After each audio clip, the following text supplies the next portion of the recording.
നമസ്കാരം. കേരള വിഷൻ്റെ women empowerment ഇനീഷ്യേറ്റീവാണ് സ്ത്രീപക്ഷം. സ്ത്രീകൾക്ക് അവരുടെ അഭിപ്രായങ്ങൾ, കാഴ്ചപ്പാടുകളും തുറന്നു പറയാനുള്ള വേദി ഒരുക്കുകയാണ് സ്ത്രീപക്ഷത്തിലൂടെ.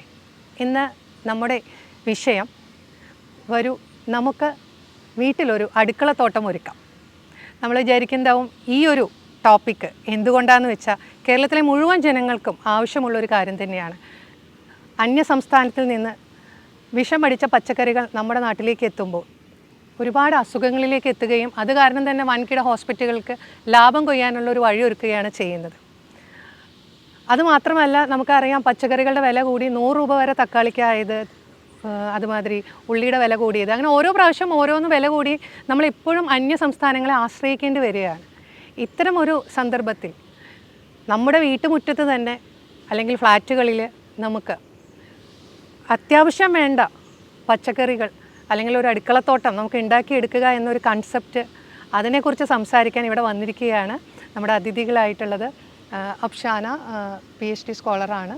ഈ ഒരു വിഷയത്തിൽ തന്നെയാണ് ഗവേഷണം നടത്തിക്കൊണ്ടിരിക്കുന്നത്. അതുകൊണ്ട് തന്നെ എന്താണ് കർഷകരെക്കുറിച്ചും എന്തൊക്കെ രീതിയിൽ കൊണ്ടുവരാമെന്ന് എനിക്ക് പറയാൻ പറ്റുമെന്ന് വിചാരിക്കുന്നു. ചന്ദ്രലേഖ ടീച്ചർ റിട്ടയേർഡ് പ്രിൻസിപ്പളാണ്, ഫ്ലാറ്റിലാണ് താമസിക്കുന്നത്. അതുകൊണ്ട് തന്നെ എനിക്ക് തോന്നുന്നു ഫ്ലാറ്റിൽ എങ്ങനെ ഈ ഒരു പച്ചക്കറി കൃഷി കൊണ്ടുവന്നു, അല്ലെങ്കിൽ എന്താണ് അത് എങ്ങനെ ഒരുക്കാം എന്നതിനെ കുറിച്ചിട്ട് തീർച്ചയായും നമ്മുടെ ചർച്ചയിൽ ഷമീല ഹാഷിം. നമുക്കെല്ലാവർക്കും ഈ പച്ചക്കറി കൃഷിയെ കുറിച്ചിട്ടാണെങ്കിലും അതിനൊരു വിപണി കണ്ടെത്തുക എന്ന് പറഞ്ഞാൽ കുറച്ച് ബുദ്ധിമുട്ടുള്ളൊരു കാര്യമാണ്. അപ്പോൾ അങ്ങനെയുള്ളൊരു സമയത്ത് ഒരു 11ഓളം സംഘങ്ങൾ നേതൃത്വത്തിലുണ്ട് എന്നാണ് ഞാൻ അറിഞ്ഞത്. ഈ ഒരു പച്ചക്കറി നമ്മുടെ ആവശ്യം കഴിഞ്ഞ് അതിനൊരു വിപണിയിലേക്ക് എത്തിക്കുക എന്ന് പറഞ്ഞു കഴിഞ്ഞാൽ അത് കുറച്ച് ബുദ്ധിമുട്ടുള്ളൊരു കാര്യമാണ്. അപ്പോൾ അത്തരം കാര്യങ്ങളെ ഏകോപിപ്പിച്ചുകൊണ്ട് ചെയ്യുന്ന കാര്യമാണ് ഷമീല ഹാഷിം മാം ചെയ്യുന്നത്. നമുക്ക് ഈ ഹൗ ഓൾഡ് ആർ യു സിനിമയാണ് എനിക്ക് ഇതിന് മുമ്പ് ഇറങ്ങിയത് ഓർമ്മ വന്നത്. കാരണം ആ ഒരു ഫിലിം വന്ന സമയത്ത് ഒരു വലിയൊരു കാര്യമായിരുന്നു. എല്ലാ വീടുകളുടെ മുറ്റത്തും അടുക്കളത്തോട്ടം ഒരുക്കുക, ഈ പച്ചക്കറികളും കാര്യങ്ങളും വിപണിയിലേക്ക് എത്തിക്കുക, അതിനും എല്ലാവരെയും ഒരുമിച്ച് കൂടിയിട്ടൊരു കൂട്ടായ്മയായിട്ടാണ് കൊണ്ടുവന്നത്. അപ്പോൾ അതേമാതിരി തന്നെ ഒരുമിച്ച് ഒരു കൂട്ടായ്മ വളർത്തിക്കൊണ്ടുവരികയാണ് ചെയ്യുന്നത്. പിന്നെ ഏതൊരു കാര്യത്തിനും നമുക്കറിയാലോ, വകുപ്പിൻ്റെ ഒരു ഭാഗത്തു നിന്നുള്ള ആരെങ്കിലും ഉണ്ടാവുക എന്ന് പറഞ്ഞു കഴിഞ്ഞാൽ നമുക്ക് ഏറ്റവും പ്രധാനപ്പെട്ടൊരു കാര്യമാണ്. അപ്പോൾ കൃഷി വകുപ്പിൻ്റെ അസിസ്റ്റൻറ്റ് ഡയറക്ടറായിട്ടുള്ള മിനി മാം ഉണ്ട്. എങ്ങനെയാണ് ഈ ഒരു കാര്യത്തിൽ സഹായിക്കാൻ പറ്റുക, എന്തെല്ലാം സംവിധാനങ്ങൾ നമ്മുടെ ഭാഗത്തുണ്ട് എന്നൊക്കെ മിനിമം നമ്മളോട് ചർച്ച ചെയ്യും. അപ്പോൾ ആദ്യം തന്നെ എനിക്ക് തോന്നുന്നു അഫ്ഷാനയോട് ചോദിക്കാം, എന്താണ് ഗവേഷണം നടത്തുന്നത് എന്നത്. ഞാൻ ഗവേഷണം നടത്തുന്നത് ഫാമിലി ഫാമേഴ്സ്, അതായത് കുടുംബ കർഷകരെ കുറിച്ചിട്ടാണ്. അതായത് അതിന്റെ ഡെഫിനിഷൻ അനുസരിച്ച് പാരമ്പര്യമായിട്ട് കൃഷി ചെയ്തു വരുന്ന കുടുംബങ്ങളാണ്, അതായത് പാരമ്പര്യമായിട്ട് കൃഷിക്കാര്. അത് അവർ കൃഷി ചെയ്യുന്നത് കൂടുതലും അവരുടെ വീട്ടുകാർ തന്നെയായിരിക്കും അതില് ജോലിയെടുക്കുന്നത്.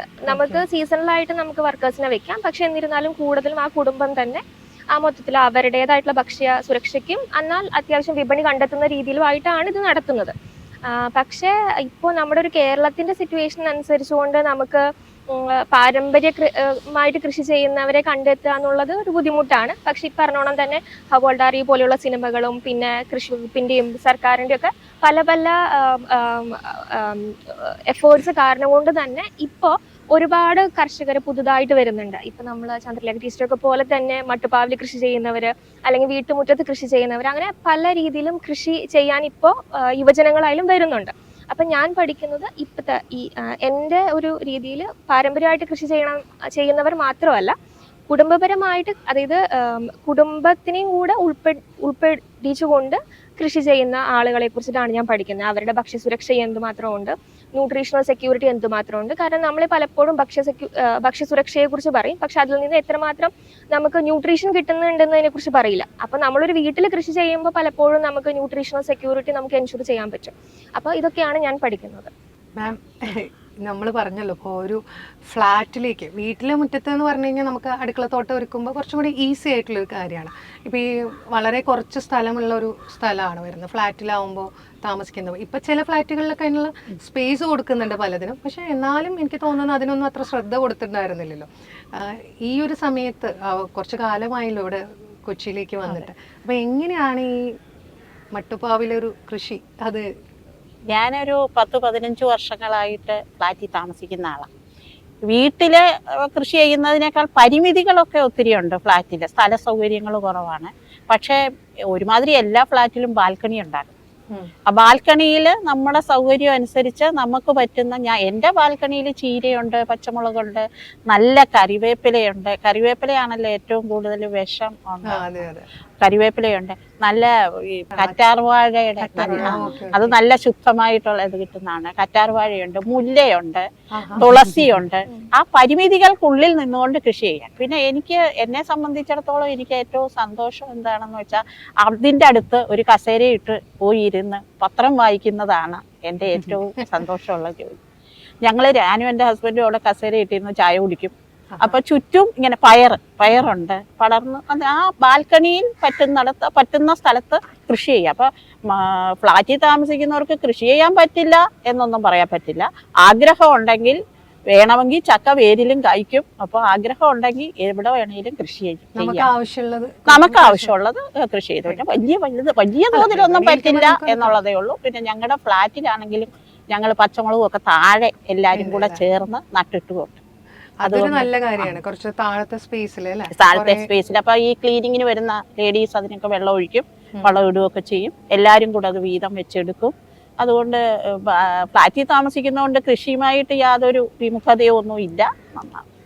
ഓക്കെ, ഷമീല മാം, എന്താണ് ആ ഒരു വിപണി കണ്ടെത്തുന്നതിനും എന്താണ് അതിനെക്കുറിച്ചൊന്ന് കൂടുതൽ പറയാം? ഞാനിപ്പോൾ കുടുംബശ്രീ CDS ചെയർപേഴ്സണാണ് അരുകുരിയില്ല. CDS, okay. അപ്പം അത് കുടുംബശ്രീയിലേക്ക് വന്നപ്പോൾ തന്നെ കൃഷിയാണ് മുഖ്യ പ്രാധാന്യം കൊടുത്തത്. ഗ്രൂപ്പ് കർഷകയായിരുന്നു. ഗ്രൂപ്പ് കർഷകയായിട്ട് മറ്റൊരാളുടെ സ്ഥലത്ത് കൃഷി ചെയ്ത് അപ്പം അതിന് വിപണി കണ്ടെത്താനായിട്ട് കുറച്ച് ബുദ്ധിമുട്ടായിരുന്നു. കൂടുതലും ഡോർ സെയിൽ. ഓക്കെ. പിന്നെ അത് കഴിഞ്ഞിട്ട് ഞാൻ പരിശീലനമൊക്കെ നേടി. തുള്ളി നന, ഡ്രിപ്പ് ഇറിഗേഷൻ, പിന്നെ ജീവാണുവളം, അങ്ങനെയുള്ള പരിശീലനം കൊടുത്ത്, അതായത് ആലപ്പുഴ ജില്ലയിൽ വിവിധ ഗ്രൂപ്പുകൾക്ക് 10 സ്ത്രീകളടങ്ങുന്ന ഗ്രൂപ്പുകൾക്ക് പരിശീലനം കൊടുക്കുന്ന ഒരു ട്രെയിനറായിട്ടും മാറി.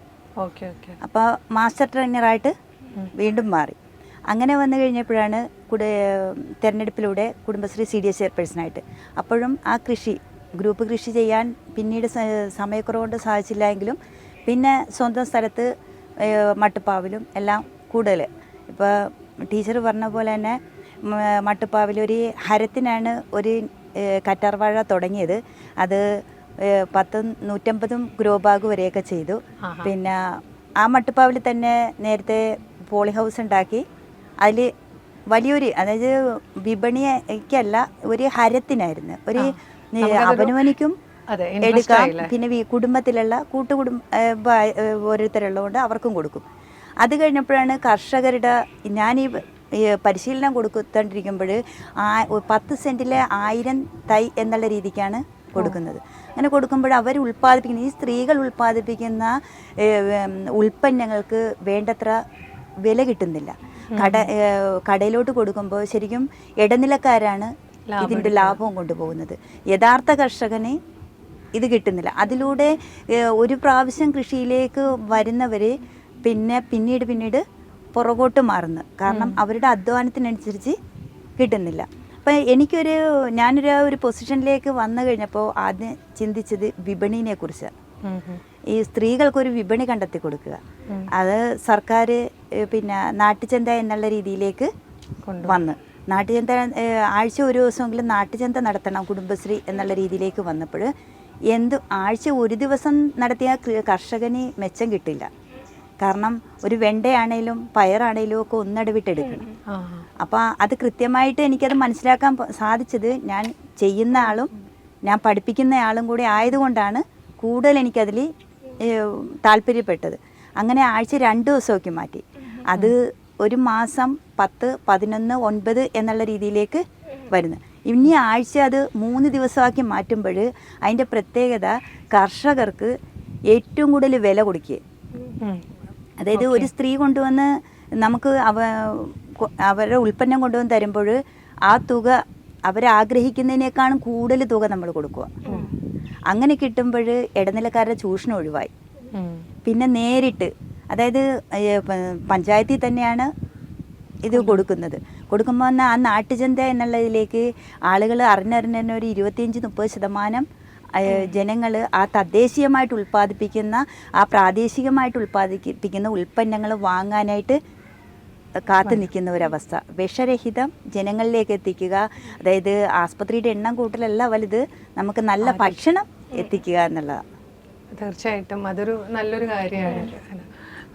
മാം, എന്താണ് കൃഷി വകുപ്പിൻ്റെ ഭാഗത്തുനിന്ന് ഇങ്ങനെയുള്ള കാര്യങ്ങൾക്ക് ഇതുമാതിരി മുന്നോട്ട് വരുന്നവരെ നമ്മൾ എൻകറേജ് ചെയ്യാൻ വേണ്ടി എന്തൊക്കെ പദ്ധതികളാണ് ഉള്ളത്? തീർച്ചയായും അത് സംസാരിക്കുന്നതിന് മുമ്പ് ഒരു വിയോജിപ്പല്ലെങ്കിലും എൻ്റെ ഒരു അഭിപ്രായം പറഞ്ഞു തുടങ്ങാം. സ്ത്രീപക്ഷം പരിപാടിയാണ്, വിമൺ എംപവർമെന്റ് പരിപാടിയാണ്. ഒരിക്കലും കൃഷിയോ അടുക്കളത്തോട്ടോ ഒന്നും സ്ത്രീകളുടെ മാത്രമായി ഒതുങ്ങേണ്ടതില്ല. നമ്മുടെ സമൂഹം അതിൽ നിന്നൊക്കെ ഒരുപാട് പുരോഗമിച്ച് മുന്നോട്ട് വരികയാണ് അല്ലെ. നമ്മുടെ ഇത്തവണത്തെ മലയാളം പാഠാവലിയില് വലിയൊരു മെസ്സേജ് വന്നിട്ടുണ്ട്. അച്ഛൻ തേങ്ങ ചിരകുന്ന ചിത്രം വന്നിട്ടുണ്ട്. അപ്പൊ നമ്മൾ സമൂഹം എന്ന നിലയ്ക്ക് മുന്നോട്ട് പോകുന്നു എന്നുള്ള എൻ്റെ ഒരു അഭിപ്രായം പറയുകയാണ്. സന്തോഷമുള്ളൊരു കാര്യം, കൃഷിവകുപ്പ് മുന്നോട്ട് വയ്ക്കുന്ന പല കാര്യങ്ങളും ഇവിടെ സംസാരിച്ച് 3 പേരും സംസാരിച്ചു. അബ്ഷാനയാണെങ്കിൽ ഫുഡ് സെക്യൂരിറ്റിയെ കുറിച്ചും ന്യൂട്രീഷണൽ സെക്യൂരിറ്റിയെ കുറിച്ചും പറഞ്ഞു. ടീച്ചറ് മട്ടുപ്പാവിൽ ഫ്ലാറ്റിൽ സന്തോഷകരമായിരുന്ന് ചായ കുടിക്കുന്ന കാര്യങ്ങൾ. ഷെമിയാണെങ്കിൽ മറ്റേ ഒരു ട്രെയിനറാണ്, ഡ്രിപ്പ് ഇറിഗേഷനെ കുറിച്ചും തുള്ളി നനയും ജീവാണുകളും. അപ്പൊ അത് സത്യത്തിൽ വലിയ സന്തോഷമുള്ള കാര്യമാണ്. നമ്മൾ ഉദ്ദേശിക്കുന്ന കാര്യങ്ങൾ ജനങ്ങളുടെ ഇടയിലേക്ക് എല്ലാവരും, നമ്മുടെ സമൂഹത്തിന്റെ പരിച്ഛേദമാണിത്, എല്ലാവരും എത്തുന്നുള്ള ഒരു സന്തോഷം. അബ്ഷാനെ പറഞ്ഞതിൽ നിന്ന് തുടങ്ങാന്ന് തോന്നുന്നു. നമ്മളിപ്പോ പ്രത്യേകിച്ച് വീട്ടുമുറ്റം അങ്ങനെ പറയുമ്പോൾ നമ്മൾ ന്യൂട്രീഷണൽ സെക്യൂരിറ്റിക്ക് പ്രാധാന്യം കൊടുക്കുന്നുണ്ട്. നമ്മളൊരു ലാൻഡ്സ്കേപ്പിങ്ങിന് പകരം ഒരു ഫുഡ് സ്കേപ്പിംഗ് എന്ന രീതിയിൽ ഇപ്പോൾ കൃഷി വകുപ്പ് വളരെ മുന്നോട്ട് വെക്കുന്ന ഒരു ഐഡിയ തന്നെയാണത്. നമുക്ക് ഇപ്പോൾ 10 സെന്റുള്ള ഒരു വീട്ടില് ഒരു 1 സെന്റ് നമുക്ക് കൃഷിക്ക് വേണ്ടി, അടുക്കളത്തോട്ടത്തിന് വേണ്ടി മാറ്റി വെക്കാം എന്നാണ് നമ്മൾ പറയുന്നത്.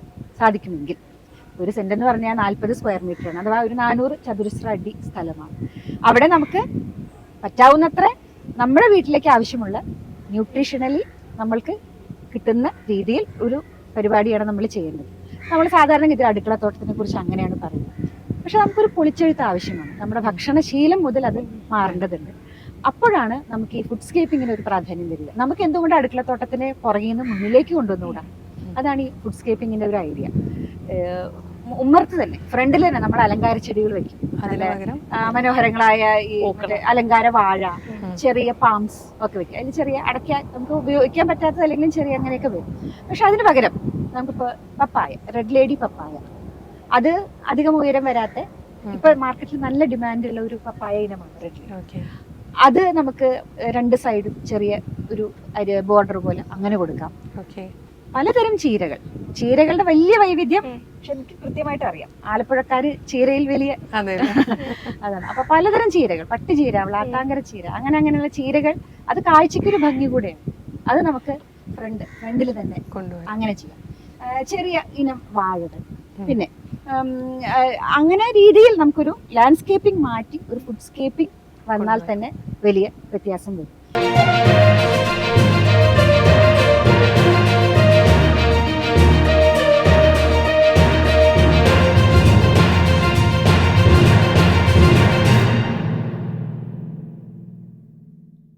അത് നമുക്ക് 2 സൈഡും ചെറിയ ഒരു ബോർഡർ പോലെ അങ്ങനെ കൊടുക്കാം. പലതരം ചീരകളുടെ വലിയ വൈവിധ്യം പക്ഷെ എനിക്ക് കൃത്യമായിട്ട് അറിയാം. ആലപ്പുഴക്കാര് ചീരയിൽ വലിയ അതാണ്. അപ്പൊ പലതരം ചീരകൾ, പട്ടുചീര, വ്ളാട്ടാങ്കര ചീര, അങ്ങനെയുള്ള ചീരകൾ, അത് കാഴ്ചക്കൊരു ഭംഗി കൂടെയാണ്. അത് നമുക്ക് ഫ്രണ്ടിൽ തന്നെ കൊണ്ടുപോയി അങ്ങനെ ചെയ്യാം. ചെറിയ ഇനം വാഴകൾ, പിന്നെ അങ്ങനെ രീതിയിൽ നമുക്കൊരു ലാൻഡ്സ്കേപ്പിംഗ് മാറ്റി ഒരു ഫുഡ് സ്കേപ്പിംഗ് വന്നാൽ തന്നെ വലിയ വ്യത്യാസം വരും. ICMR നമ്മുടെ ആരോഗ്യപരമായിട്ട് സംസാരിക്കുകയാണെങ്കിൽ ഒരു ദിവസം ഒരാൾ 300 മുതൽ 400 ഗ്രാം പച്ചക്കറി കഴിക്കണം എന്നാണ്. ഞാൻ ഈ കോഴ്സ് പഠിക്കുന്ന സമയത്ത് തുടക്കത്തിൽ അത് 200-250 ആയിരുന്നു. ഇപ്പം അത് കൂടി 400 വരെ ഗ്രാം പച്ചക്കറി ഒരാൾ ഒരു ദിവസം കഴിക്കണം. 100 ഗ്രാം ഫ്രൂട്ട്സും ഫലവർഗ്ഗങ്ങളും കഴിക്കണം എന്ന് വെച്ചാൽ അതിനെ കണക്കുകളിലേക്ക് വന്ന ഒരു വർഷം ഒരാൾ ഒരു 120-130 കിലോ പച്ചക്കറി കഴിക്കേണ്ടതുണ്ട്. അത് ഒരു ദിവസം 5 കിലോ അങ്ങനെയല്ല, ദിവസവും ഈ 400 ഗ്രാം 100 ഗ്രാം ഫ്രൂട്ട്സ് ആ രീതിയിൽ കൊണ്ടുപോകേണ്ടതുണ്ട്. അവിടെ ആണ് നമുക്ക് വീട്ടിലുള്ള ഈ കൃഷി ചെയ്യേണ്ടതിൻ്റെ ഒരു ആവശ്യകത ഏറ്റവും കൂടുതൽ നമ്മൾ ഹൈലൈറ്റ് ചെയ്ത് പറയുന്നത്. കൃഷി വകുപ്പിൻ്റെ പദ്ധതികൾ ഒരുപാട് പദ്ധതികളുണ്ട്. പക്ഷെ എന്നാലും പച്ചക്കറിത്തോട്ടം എന്ന രീതിയിലേക്ക് വീട്ടുമുറ്റത്തേക്ക് വരുമ്പോൾ നമ്മൾ ഗ്രോ ബാഗിലെ കൃഷിക്ക് വേണ്ടിയുള്ള ഗ്രോ ബാഗ് ചെയ്യുന്നുണ്ട്. പക്ഷെ ഗ്രോ ബാഗിന് ഒരു പാരിസ്ഥിതിക പ്രശ്നം കൂടിയുണ്ട്, അതൊരു പ്ലാസ്റ്റിക് ആയതുകൊണ്ട്. അതുകൊണ്ട് ഇപ്പോൾ കഴിഞ്ഞ 1-2 വർഷങ്ങളായിട്ട് നമ്മളത് കുറച്ചുകൂടെ കട്ടിയുള്ള ബാഗിന് പകരമുള്ള pot, high HDPE, high density polyethylene, അത്രയും തിക്നെസ് ഉള്ള റീയൂസബിൾ പ്ലാസ്റ്റിക് ആണത്. അത് അങ്ങനെ മാറിയിട്ടുണ്ട്. വെർട്ടിക്കൽ ഗാർഡൻ, സ്ഥലപരിമിതിയുള്ള സ്ഥലത്ത് നമുക്ക് വെർട്ടിക്കൽ ഗാർഡൻ എന്ന രീതിയിൽ കുറച്ച് മാത്രമേ വെയിൽ കിട്ടുള്ളൂ എങ്കിൽ നമുക്ക് മുകളിലേക്കുള്ള കൃഷി, അപ്പോൾ സ്പേസ് അധികം പോവില്ല. ഇങ്ങനെയൊക്കെയുള്ള പദ്ധതികൾ കൃഷി വകുപ്പ് നടപ്പിലാക്കി വരുന്നുണ്ട്. ഫുഡ് സ്കേപ്പിങ്ങിന്റെ കാര്യം ആളുകളിലേക്ക് കുറച്ചും കൂടി കൂടുതൽ എത്തേണ്ടതുണ്ട്. അപ്പോൾ ഈ ഒരു ഇതിൻ്റെ ഒരു ഗവേഷണം നടത്തുന്ന ഒരു സ്ഥിതിക്ക് എന്തെങ്കിലും അങ്ങനത്തെ പ്രോഗ്രാംസോ കാര്യങ്ങളോ നമ്മൾ നടത്താറുണ്ടോ? അതായത് ഈ ഫുഡ് സ്കേപ്പിങ്ങിന്റെ എനിക്ക് തോന്നുന്നു കഴിഞ്ഞൊരു 2 കൊല്ലത്തിന് മുമ്പായിട്ട് തന്നെയായിട്ട് നമ്മുടെ മനോരമ പത്രത്തിലാണ് ഒരു കൃഷി ഓഫീസർ, എൻ്റെ ഓർമ്മയിൽ എനിക്ക് തോന്നുന്നു ആലപ്പുഴയുള്ള ഒരു കൃഷി ഓഫീസറാണ് ഈ ഫുഡ് സ്കേപ്പിംഗ് ചെയ്ത് ആളുടെ വീട്ടുമുറ്റത്ത് ചെയ്തേക്കുന്നത്. അത് ചെയ്തേക്കുന്നത് പലതരത്തിലുള്ള ചീര, പട്ടുചീര എന്ന് പറയുന്നത് നല്ല ചുമന്ന് നിൽക്കുന്ന ചീരയാണ്. അപ്പൊ പട്ടുചീരയും ബ്ലാത്തങ്കര ചീരയും അങ്ങനെയാണ്. അപ്പൊ അതാണ് ആള് മെയിൻ ആയിട്ട് ഉപയോഗിച്ചിരിക്കുന്നത്. അപ്പോൾ നമ്മൾ പലപ്പോഴും പൊതുവെ നമുക്കെല്ലാം കണ്ണിന് കാണാൻ രസമുള്ള കാര്യങ്ങളോട് ഒരു പ്രിയമാണല്ലോ. അതുകൊണ്ടാണല്ലോ നമ്മൾ സത്യത്തിൽ ഈ മുറ്റത്ത് തന്നെ പൂന്തോട്ടവും ബാക്കിലോട്ട് അടുക്കളത്തോട്ടം ആക്കി വെച്ചേക്കുന്നത്. പക്ഷെ ഇപ്പൊ വരുന്ന മാറ്റം, ഇപ്പൊ മിനിമാം പറഞ്ഞ പോലെ തന്നെ അത് നമുക്ക് എങ്ങനെ ഏറ്റവും സ്കേപ്പ് ചെയ്ത് ചെയ്യാന്നുള്ളതെന്ന് പറയുമ്പോൾ അത് ഏറ്റവും ഭംഗിയായി മീൻസ് അതൊരു കൃത്യമായിട്ടുള്ള പല പല ലെവലുകളുണ്ട്. ഇപ്പോൾ നമ്മൾ ചെയ്യുമ്പോൾ ചീര ഒരു ഷ്രബ് പോലെയൊക്കെ നിൽക്കുന്നതാണ്, അത് ഒരുപാട് ഉയരത്തിൽ പോവില്ല. അപ്പൊ അതിന്റെ അപ്പുറത്തോട്ട് നെക്സ്റ്റ് അതിനേക്കാളും കുറച്ചും കൂടെ ഉയരത്തി നിൽക്കുന്നതായിട്ട് അങ്ങനെ പല പല രീതികളിൽ ഇപ്പോൾ യൂട്യൂബിലൊക്കെ നോക്കിയാൽ ഇഷ്ടം പോലെ നമുക്ക് അങ്ങനെ കാണാം. പലരും വീടിന്റെ ഫ്രണ്ടിൽ തന്നെ വെണ്ടയ്ക്ക പല രീതിയിൽ വെച്ച്, തക്കാളി വെച്ചിട്ടുണ്ട്. അത് നല്ല രീതിയിൽ നെറ്റൊക്കെ കെട്ടിക്കൊണ്ട്, അപ്പൊ തക്കാളി ഇപ്പൊ നമ്മൾ പറയുന്ന നമ്മുടെ ഇവിടുത്തെ പച്ചക്കറികളുടെ ഇപ്പൊ ഫുഡ് സ്കേപ്പിംഗ് ചെയ്യുമ്പോഴുള്ള ഒരു ഇഷ്യൂ ആയിട്ട് പലരും പറയുന്നത് വെച്ച് കഴിഞ്ഞാൽ 40-45 ദിവസം കൊണ്ട് വിളവ് തന്നു തുടങ്ങി, ഏറ്റവും കൂടി വന്ന 3 മാസം അതിനകം തക്കാളി പലതും ഇങ്ങനെ ഉണങ്ങി തൂങ്ങി തുടങ്ങും. അപ്പൊ അങ്ങനെയൊക്കെ ഉള്ളതുകൊണ്ട് അപ്പോൾ ഇതിന്റെ ഇടയിൽ തന്നെ നമുക്ക് ഗ്യാപ്പ് ഇട്ട്, അതായത് ഒരു തൈ നട്ടു അതിന്റെ ഇടയിൽ ഗ്യാപ്പ് ഇടണം. എന്നിട്ട് കുറച്ച് ഗ്യാപ്പ് ഇട്ട് കഴിഞ്ഞ് ഇതിന്റെ ഒരു അവസാന കാലഘട്ടം ആവുന്നതിന് മുമ്പ് തന്നെ നമ്മൾ അടുത്തത് അതിന്റെ ഇടയിൽ വെക്കണം. അപ്പൊ അങ്ങനെ ആവുമ്പോൾ നമുക്ക് അടുത്തത് വളർന്നും വരും. അപ്പൊ ആ ഒരു ഭംഗിക്കേട് അങ്ങ് മാറിയും കിട്ടും. പിന്നെ എനിക്ക് തോന്നുന്നു നമ്മൾ കൃഷിയിലോട്ട് ഇറങ്ങി, ഞാനും ഒരു കൃഷി ചെയ്യുന്ന വീട്ടുമുറ്റത്ത് കൃഷി ചെയ്യുന്നതാ. കൃഷിയിലോട്ട് ഇറങ്ങി നമുക്ക് നമ്മുടെ വീട്ടുമുറ്റത്ത് ഉണ്ടാകുന്ന വെജിറ്റബിൾസും എല്ലാം കഴിച്ചു തുടങ്ങുമ്പോൾ പിന്നെ ഭംഗിയും കാര്യങ്ങളൊന്നും വലിയ പ്രശ്നമില്ലാണ്ടായിട്ട് വരും.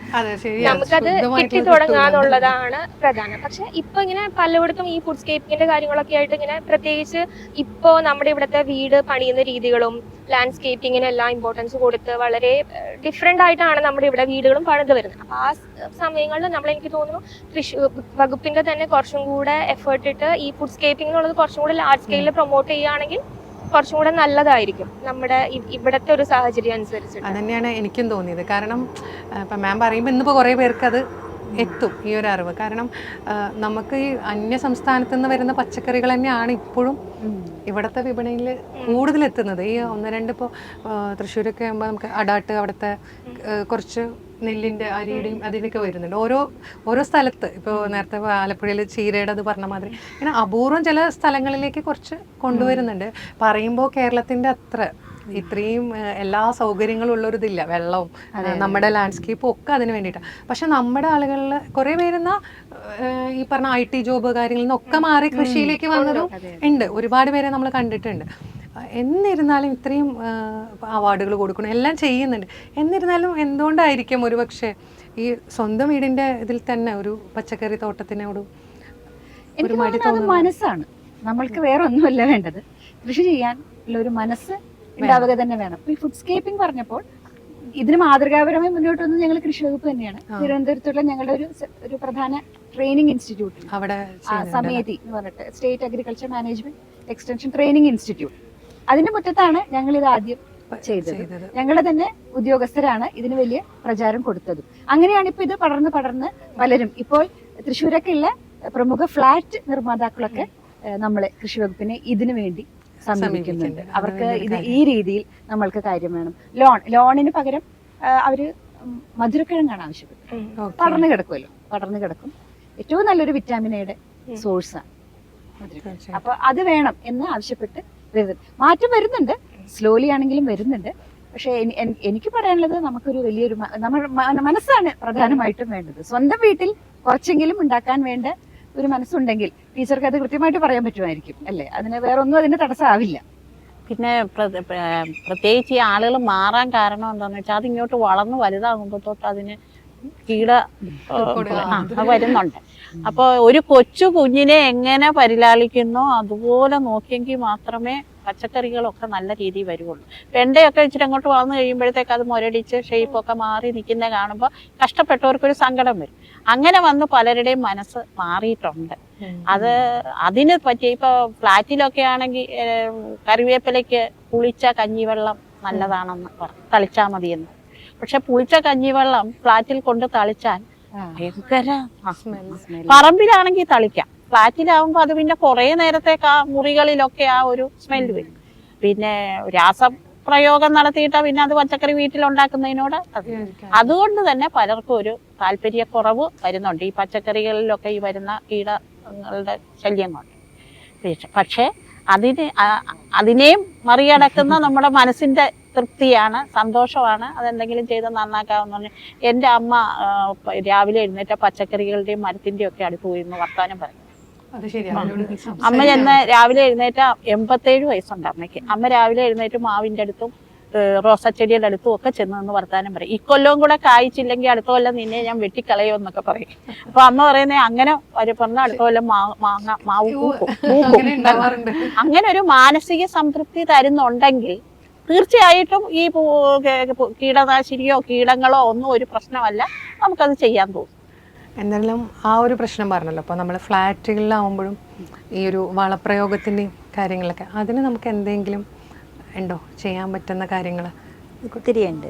ഇപ്പം എന്ന് പറഞ്ഞാൽ ഫ്ലാറ്റിലൊക്കെ ചെയ്യാൻ പറ്റുന്നത് ജീവാണുവളങ്ങളുടേത് അതൊക്കെ എന്ന് പറഞ്ഞാൽ സ്മെല്ല് വരില്ല, വളരെ കുറച്ച് മതി.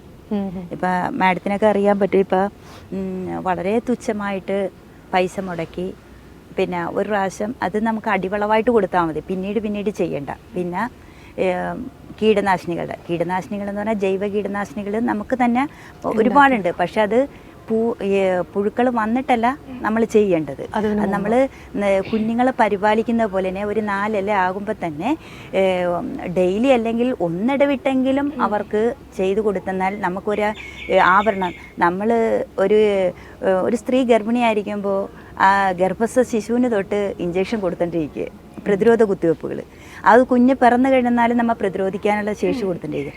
അതുപോലെ തന്നെയാണ് ഈ ചെടികൾക്കും നമ്മൾ പ്രതിരോധിക്കാനുള്ള അവർക്ക് എനർജി ഇങ്ങനെ നമ്മൾ കൊടുത്തോണ്ടിരുന്നെങ്കിൽ മാത്രമല്ല, അല്ലാതെ നമ്മൾ നട്ടിട്ട് പിന്നെ വെള്ളവും വളവും മാത്രം ഇട്ട് കൊടുത്തു കഴിഞ്ഞാൽ കുറച്ച് നമ്മുടെ ആ ഒരു അവർ മൊത്തം പുഴുവായി നിൽക്കുമ്പോൾ ഇനി അടുത്ത പ്രാവശ്യം അത് വീണ്ടും ചെയ്യാനുള്ള ഒരു താല്പര്യം പോലും ഇല്ലാതെ ഇപ്പോൾ. അതേ സമയത്ത് ഈ പുഴുക്കളെയൊക്കെ നമ്മൾ അതിൻ്റെതായ രീതിക്ക് തന്നെ വരുന്നതിന് മുമ്പാണ് ചെയ്യേണ്ടത്, വന്നു കഴിഞ്ഞിട്ടല്ല. പ്രശ്നം ഉണ്ടാവുന്നതിന് മുമ്പ് തടയും. പിന്നെ ഉള്ളത് ഇപ്പം നമ്മൾ കൂടുതൽ വിപണി കണ്ടെത്തി കൊടുത്ത് നല്ല ഒരു ചൂഷണം ഒഴിവാക്കിക്കൊണ്ട് അവരെ മുന്നോട്ട് കൊണ്ടുവരാൻ തുടങ്ങിയപ്പോൾ തൊട്ട് മാർക്കറ്റിംഗ് കൊടുക്കാൻ തുടങ്ങിയപ്പോൾ കൂടുതൽ കൃഷി ചെയ്യാനായിട്ട്, അതായത് നേരത്തെ കൃഷിഭവനിൽ കൊണ്ടുവരുമ്പോഴും മേടിച്ചു കൊണ്ടുപോയി ചിലപ്പോൾ ഇടിവെച്ചൊക്കെ വാങ്ങിക്കുമെങ്കിലും കൊണ്ട് കുറച്ചൊക്കെ നടും കുറച്ചൊക്കെ പോകും. ഇത്തവണ അവർ സ്ത്രീകൾ പറഞ്ഞത് ഞങ്ങൾക്ക് വിപണിനെ കുറിച്ച് അറിവായി, ഒരു പേടിക്കണ്ട, നല്ല വില കിട്ടും, അതുകൊണ്ട് ഒരു കുഴപ്പമില്ല, എത്ര വേണേലും ഞങ്ങൾ തയ്യാറായി. കാരണം അവർക്ക് നല്ല പ്രചോദനം നമുക്ക് കൊടുക്കാൻ പറ്റും. അപ്പം അങ്ങനെ വന്നപ്പോൾ ഇനിയിപ്പോൾ ഞാൻ ഒരു ചന്തയെക്കുറിച്ച്, അതായത് CDSൻ്റെ ആ കുടുംബശ്രീ ഭരണസമിതി ചിന്തിക്കുന്നത് ഒരു ചന്തയും കൂടെ വെച്ച് തിങ്കൾ ബുധൻ വെള്ളി എന്ന രീതിയിലേക്ക് മാറ്റാൻ, അപ്പം 3 ചന്തയാക്കി മാറ്റാൻ. അപ്പോൾ അത് പ്രാദേശികമായി ഉൽപ്പാദിപ്പിക്കുന്ന ഉൽപ്പന്നങ്ങൾ ആ പ്രാദേശികമായി തന്നെ വിറ്റഴിക്കാനും അതിലൂടെ പ്രാദേശികമായിട്ട് ഒരു ആരോഗ്യം, ഏറ്റവും വലുത് ആരോഗ്യം ഉള്ള ഒരു സമൂഹത്തെ വാർത്തെടുക്കാനും നമുക്ക് നല്ല ഭക്ഷണം കൊടുക്കാനും ഒക്കെ സാധിക്കുന്ന ഏറ്റവും വലിയ ഒരു നല്ലൊരു സന്തോഷമാണ്. എന്ന് വെച്ചാൽ ആ സന്തോഷം നമുക്ക് പറഞ്ഞറിയിക്കാൻ പറ്റിയില്ല. കാരണം കുറച്ച് കോർഡിനേഷനൊക്കെ ബുദ്ധിമുട്ടി അനുഭവിക്കുന്നുണ്ടെങ്കിലും ആ കർഷകരെ സ്ത്രീകളുടെ മുഖത്ത് വരുന്നത് ആ സന്തോഷം അതൊന്ന് വേറെയാണ്. അവർക്ക് ആ ശരിയായ അവർ സ്പോട്ടിൽ ചെന്ന് എടുക്കുകയും ചെയ്യുന്നുണ്ട്.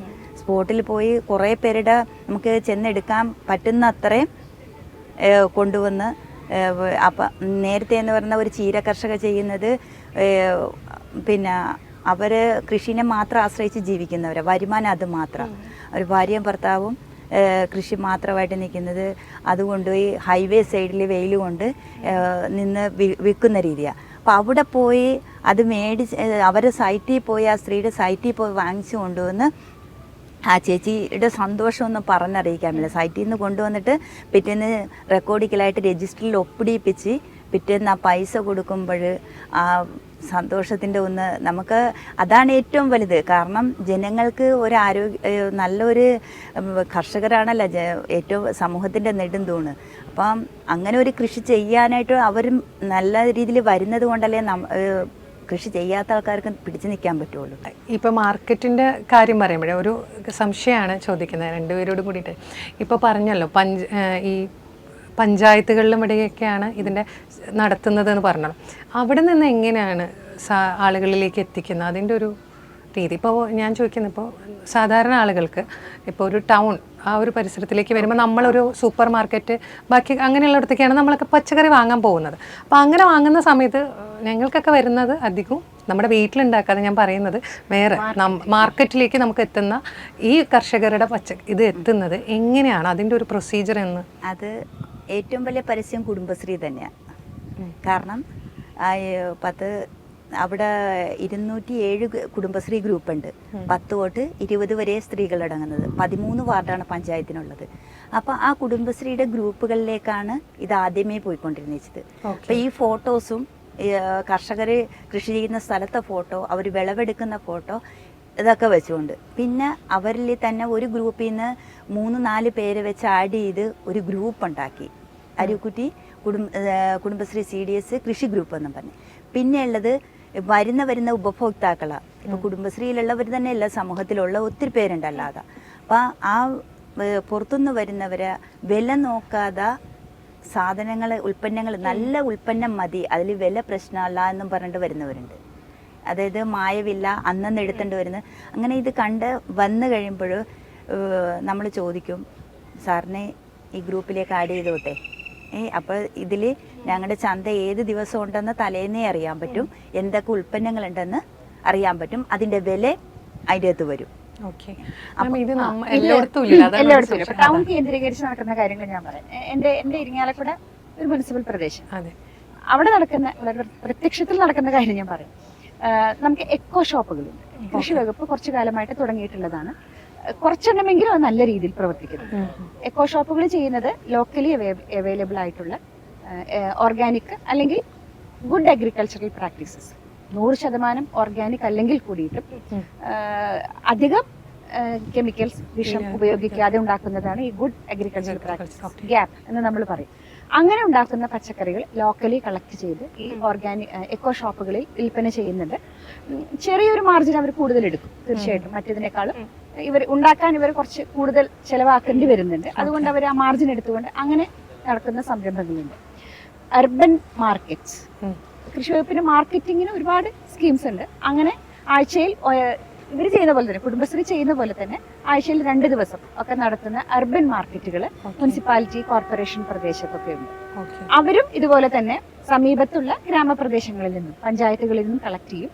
കൂടാതെ വീട്ടമ്മമാർ ടെറസിലും ഫ്ലാറ്റിലും ഒക്കെ ഉണ്ടാക്കുന്നതൊക്കെയും ഈ അർബൻ മാർക്കറ്റ്സ് കളക്ട് ചെയ്തിട്ട് അവരുടെ ഒരു വിൽപ്പന നടക്കുന്നുണ്ട്. ഫ്ലാറ്റുകൾക്കൊക്കെ ചെയ്യാവുന്ന നല്ലൊരു പരിപാടി അവർക്ക് അവിടെ തന്നെ വിപണി കണ്ടെത്താവുന്നതാണ്. തീർച്ചയായിട്ടും റെസിഡൻസ് അസോസിയേഷൻസിനും ഫ്ലാറ്റുകൾക്കും ഒക്കെ തീർച്ചയായിട്ടും അത് ചെയ്യാം അവർക്ക്. കാരണം വലിയൊരു ഇതിന്റെ പിന്നിലുള്ളത് പബ്ലിസിറ്റിയാണ്. കൃത്യമായിട്ട് ഇവരത് പറഞ്ഞത്. അപ്പൊ നമ്മളിതിന്റെ ചെടിയുടെയും നമ്മുടെ വീട്ടിലുണ്ടായി നിൽക്കുന്നതിന്റെ ഒക്കെ ഫോട്ടോ നമ്മൾ കളക്ട് ചെയ്ത് നമ്മുടെ മാർക്കറ്റിന്റെ ഫോട്ടോ ഒക്കെ ഇട്ടാൽ അടുത്ത തവണ എന്നാണ് നിങ്ങൾ മാർക്കറ്റ് തുടങ്ങുന്നത്, എന്നാണ് നടത്തുന്നത് എന്ന് ചോദിച്ച ആൾക്കാർ ഇങ്ങോട്ട് വരുന്നുള്ളത് നമുക്ക് അനുഭവമാണ്. എൻ്റെ ഇരിങ്ങാലക്കുടയിൽ ഒരു ഇരിങ്ങാലക്കുട അർബൻ മാർക്കറ്റ് അതേ രീതിയിൽ നടത്തുന്നുണ്ട്. ടീച്ചർ പറഞ്ഞ വേറൊരു കാര്യത്തിന് ഒരു ചെറിയൊരു മറുപടി ഞാൻ പറയാം. അതായത് prevention is better than cure. എന്ത് കാര്യത്തിനും കൃഷിക്ക് അത് 200%.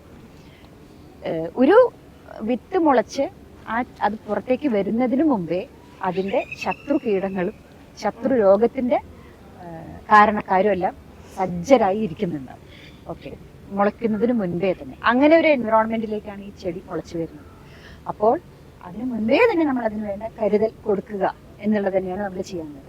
ജീവാണുവളങ്ങൾ, ജൈവ കീടനാശിനികൾ. ഞാനിത് വീട്ടാവശ്യത്തിനുള്ള എന്ന രീതിയിലാണ് പറയുന്നത്. കമേഴ്സ്യൽ അഗ്രികൾച്ചറിൽ ഇപ്പോഴത്തെ നിലയിൽ ഒരിക്കലും നമുക്കത് പ്രാക്ടിക്കൽ ആവില്ല. നമ്മൾ ഏതെങ്കിലും ഒരു ലാസ്റ്റ് റിസോർട്ട് എന്ന നിലയ്ക്കെങ്കിലും കെമിക്കൽ ഇതിലേക്ക് പോകേണ്ടി വരുന്നുണ്ട്. പക്ഷെ വീട്ടിലെ ആവശ്യത്തിന് നമുക്ക് നമ്മുടെ കയ്യിൽ ഒതുങ്ങുന്നതാണ്. നമുക്ക് എന്നും പോയി കണ്ട് പരിശോധിക്കാവുന്നതാണ്.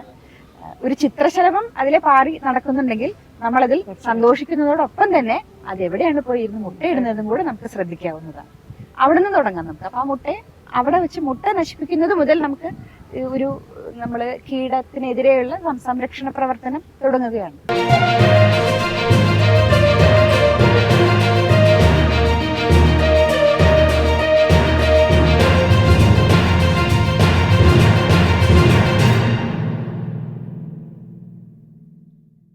ഒരു ചിത്രശലഭം അതിലെ പാറി നടക്കുന്നുണ്ടെങ്കിൽ നമ്മളതിൽ സന്തോഷിക്കുന്നതോടൊപ്പം തന്നെ അതെവിടെയാണ് പോയി ഇരുന്ന് മുട്ടയിടുന്നതും കൂടെ നമുക്ക് ശ്രദ്ധിക്കാവുന്നതാണ്. അവിടെ നിന്ന് തുടങ്ങാം നമുക്ക്. അപ്പൊ ആ മുട്ടയെ അവിടെ വെച്ച് മുട്ട നശിപ്പിക്കുന്നത് മുതൽ നമുക്ക് ഒരു നമ്മൾ കീടത്തിനെതിരെയുള്ള സംരക്ഷണ പ്രവർത്തനം തുടങ്ങുകയാണ്.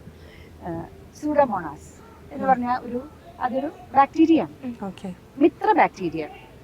അത് ചെടിക്ക് ഒരുപാട് അസുഖങ്ങളിൽ നിന്ന്, ഫംഗസ് രോഗങ്ങളിൽ നിന്ന് പ്രതിരോധം തരും, ചെടിക്ക് ആരോഗ്യം കൊടുക്കും, പിന്നെ കൂടുതൽ പൂക്കളും കായ്ക്കളൊക്കെ ഉണ്ടാവാനുള്ള ഒരു പ്രതിരോധ ശേഷി കൊടുക്കും. അങ്ങനെ പല കാര്യങ്ങളും ചെയ്യുന്ന നമുക്ക് കൃഷി വകുപ്പിന്റെ സ്റ്റാളുകളിൽ നിന്നോ കാർഷിക സർവകലാശാലയുടെ കേന്ദ്രങ്ങളിൽ നിന്നോ എക്കോ ഷോപ്പുകളിൽ നിന്നൊക്കെ വാങ്ങാൻ കിട്ടുന്ന പൊടിയാണ്, ലിക്വിഡുമാണ്. പൊടി രൂപത്തിൽ കിട്ടും, ലിക്വിഡ് കിട്ടും.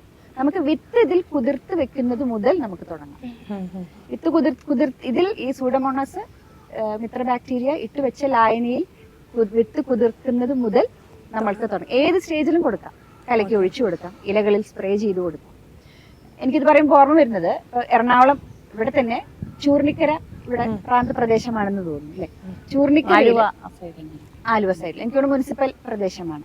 അവിടുത്തെ ആയിരുന്ന ഒരു കൃഷി ഓഫീസർ, ഇപ്പൊ അദ്ദേഹം റിട്ടയർ ചെയ്തു, സർ ജോൺ ഷെറി എന്നാണ് അദ്ദേഹത്തിന്റെ പേര്. സാർ ഡെവലപ്പ് ചെയ്ത ഒരു പാക്കേജ് ഉണ്ടായിരുന്നു. അത് അവിടെ ഈ ഗ്രോ ബാഗ് 300ഓളം യൂണിറ്റ് അല്ല, അടുക്കളത്തോട്ട യൂണിറ്റുകൾ ഉണ്ടാക്കിയിട്ടുണ്ടായിരുന്നു. ഇവർക്ക് വേണ്ടി ഉണ്ടാക്കിയ അതൊരു പാക്കേജാണ്. അത് നമ്മൾ കൃഷി വകുപ്പ് കേരളത്തിൽ മുഴുവൻ അത് സ്പ്രെഡ് ചെയ്തിട്ടുണ്ട്. അതായത് ആഴ്ചയിൽ ഓരോ ദിവസവും എന്ത് ചെയ്യും എന്നുള്ളതിനെ കുറിച്ച്. ഇപ്പൊ ഡേ 1 മൺഡേ നമ്മൾ അതിനൊരു ജൈവവളം നമ്മൾ ഇതിനെ തയ്യാറാക്കി ഒരു വളക്കൂട്ട് ഒഴിച്ചു കൊടുക്കുന്നു. ഡേ 2 വേറെ ഒന്നും ചെയ്യാനില്ല, വെള്ളം ഒഴിച്ചാൽ മാത്രം മതി. ഡേ 3 നമ്മളതിന് വേപ്പ് അധിഷ്ഠിത ആയിട്ടുള്ള ഒരു കീടനാശിനി തളിച്ചു കൊടുക്കുന്നു. ഡേ 4 സൂഡോമോണാസ് സ്പ്രേ ചെയ്യുന്നു. ഡേ 5 ഫിഷ് അമിനോ ആസിഡ്, അത് നമുക്ക് വീടുകളിൽ തയ്യാറാക്കുന്ന മികച്ച കീടനാശിനി ഒരു ചെടിക്ക് ഉത്തേജനം കൊടുക്കുന്നു. ഡേ 6 അതിലൊരു ദിവസം ടീച്ചറുടെ അമ്മ ചെയ്യുന്നത് പോലെ ചെടികളുടെ അടുത്ത് പോയി നിന്ന് സ്നേഹം കൊടുക്കുന്ന ദിവസം അതുകൊണ്ട് സംസാരിച്ച് അങ്ങനെ ഒരു പാക്കേജ് തന്നെയുണ്ട്. അപ്പോൾ ഇങ്ങനെ കുറച്ച് കാര്യങ്ങൾ നമ്മൾ കൃഷിക്ക് മുൻപേ തന്നെ സജ്ജമാക്കി കയ്യിൽ വെച്ചാൽ സൂഡോമോണാസ്, വെർട്ടിസീലിയം ഇങ്ങനെയൊക്കെയുള്ള ഇത് കൂടുതൽ ഇതിനെപ്പറ്റി കൂടുതൽ അറിയണമെങ്കിൽ തീർച്ചയായിട്ടും നിങ്ങളുടെ അടുത്തുള്ള കൃഷിഭവനുകൾ സന്ദർശിച്ചാൽ മതി.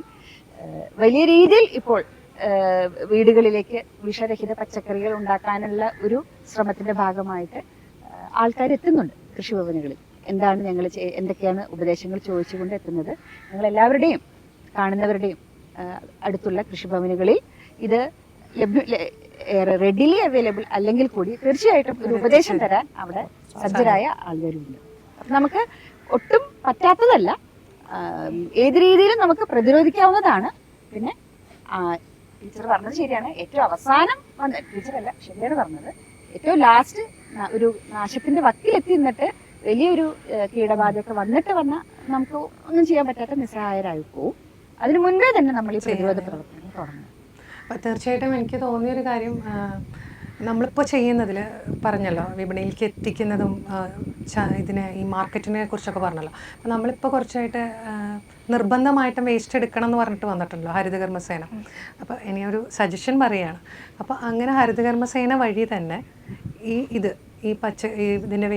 ഇതിനെ കുറിച്ചിട്ടുള്ളൊരു അറിവ് കൊടുക്കണം. ഈ മാർക്കറ്റ് ഇന്ന സമയത്തുണ്ട്, അതിപ്പോൾ തിങ്കൾ ബുധൻ ഇങ്ങനെയൊക്കെ ഉണ്ട്, അതാത് സ്ഥലങ്ങളിലുണ്ട്. ഇത് ഞാൻ പറയാൻ കാരണം എന്ന് വെച്ച് കഴിഞ്ഞാൽ നമുക്ക് അങ്ങനത്തെ അറിവ് കിട്ടാറില്ല, അതുകൊണ്ട് എനിക്ക് പറയാമല്ലോ. അപ്പോൾ അങ്ങനെ ഉണ്ട്, ഇന്ന സ്ഥലത്തൊരു വിപണി ഉണ്ട്, ഇന്നത് ഉണ്ട് എന്ന് ഞങ്ങൾക്ക് അറിയണമെങ്കിൽ ഇപ്പോൾ നമുക്ക് എല്ലാ ദിവസങ്ങളും ഞങ്ങളൊക്കെ ഓരോ ഗ്രൂപ്പുകളിലാണ്, ഏത് ടൗണിലാണെങ്കിലും എവിടെയാണെങ്കിലും എല്ലാവരും നിർബന്ധമായിട്ടുമാണ്. അപ്പോൾ ഞങ്ങൾക്കൊക്കെ ഒരു ഇൻഫോർമേഷൻ വരും, ഇന്ന ദിവസം നിങ്ങളുടെ അവിടേക്ക് വരുന്നുണ്ട്, ക്ലീനിങ് അതിന് വേണ്ടിയിട്ട് നിങ്ങൾ വെക്കണം. ഇതേമാതിരി ഈ പറഞ്ഞ സൗകര്യങ്ങൾക്കും കൂടി വെക്കുകയാണെങ്കിൽ എന്താ വെച്ചാൽ കുറച്ചും കൂടി കൂടുതൽ നമുക്ക് അവരെയും എൻകറേജ് ചെയ്യാൻ പറ്റും, സ്വയം നമുക്കും അതിന് ഇതാവും. അതേ മാത്രമല്ല ഈ പറഞ്ഞ മാതിരി ഈ നേരത്തെ അലുവിലത്തെ ഒരു പറഞ്ഞില്ല, അതിൻ്റെ ഒരു ജസ്റ്റ് ആ ഒരു ഗൈഡ് ലൈൻസും കാര്യങ്ങളും കിട്ടുന്നതൊക്കെ ഇതുവഴി തന്നെ എത്തുമ്പോൾ സാധാരണ എപ്പോഴും ഉണ്ടാകുന്ന ഒരു പ്രശ്നം എന്താണെന്ന് പറയുക, ഒന്നില്ലെങ്കിൽ താഴ്ന്ന കടയിലുള്ള ആൾക്കാരിലേക്ക് ഇടയിലുണ്ടാവും, ഒന്ന് മുകളിലേക്ക് പോയ ആൾക്കാരുടെ പ്രശ്നങ്ങൾ എവിടെയും വരാറില്ല. അതെപ്പോഴും ഉണ്ടാകുന്നൊരു കാര്യം. അവിടെയുള്ള ആൾക്കാർ ഇപ്പോൾ ഈവൻ നമുക്കറിയില്ല, ഏത് ആരോഗ്യപരമായ കാര്യങ്ങൾക്കാണെങ്കിലും ഓരോ വീടുകളിലേക്ക് പോകുന്ന സമയത്ത് ഒരു ടോപ്പിൽ അവർ എത്തിക്കണമില്ല, ചില പ്രശ്നങ്ങളുണ്ട്. അപ്പം നമ്മളെപ്പോഴും സ്റ്റഡീസ് നടത്തുമ്പോൾ ഞങ്ങൾ കാണാറുള്ളത് ആ ഒരു വിഭാഗത്തിൽ സ്ട്രെസ്സ് ഹൈ ലെവലിലേക്ക് ഒട്ടും പോകുന്നില്ല. അവർക്ക് അവിടുത്തെ ആൾക്കാരുടെ സ്ട്രെസ് ലെവലും കാര്യങ്ങളും വരുമ്പോൾ ഞങ്ങൾക്ക് പലപ്പോഴും സ്റ്റഡീസിൽ കാണാറുണ്ട്, അവിടേക്ക് ഒന്നും എത്തുന്നില്ല. അപ്പോൾ ഇതിപ്പോൾ നിർബന്ധമാക്കി, ഏത് വലിയവൻ്റെ വീട്ടിലാണെങ്കിലും എങ്ങനെയുള്ളവരടുത്താണെങ്കിലും ഈ വേസ്റ്റിൻ്റെ കാര്യം വന്നപ്പോൾ നിർബന്ധമാണെന്ന് വന്ന മാതിരി ഈ പറഞ്ഞ പച്ചക്കറികളും കാര്യങ്ങളും അവിടെ എത്തുന്നുണ്ട് മാർക്കറ്റിൻ്റെ. പറയുമ്പോൾ എനിക്ക് തോന്നുന്നു ഈ ടൗണിൽ മറ്റ് ഈ അന്യ സംസ്ഥാനങ്ങളിൽ നിന്ന് വരണേൻ്റെ അളവ് തന്നെ കുറയും. കാരണം എന്ന് വെച്ചാൽ നമ്മുടെ ആളുകളുടെ ഇത് വാങ്ങാൻ നമുക്ക് സാധിക്കും. അതിനേക്കാൾ കൂടുതൽ നമുക്ക് തന്നെ ഈ പറഞ്ഞ വിപണി കണ്ടെത്താനും ഒക്കെ പറ്റും. ഇതിലേക്ക് ഇൻട്രസ്റ്റഡ് ആയ ആൾക്കാർ, ഇൻട്രസ്റ്റഡ് അല്ല നേരില്ല അങ്ങനെ പറയുന്ന ആൾക്കാർക്കാണെങ്കിൽ ഇന്ന ആൾക്കാരെ സഹായിക്കാൻ പറ്റും.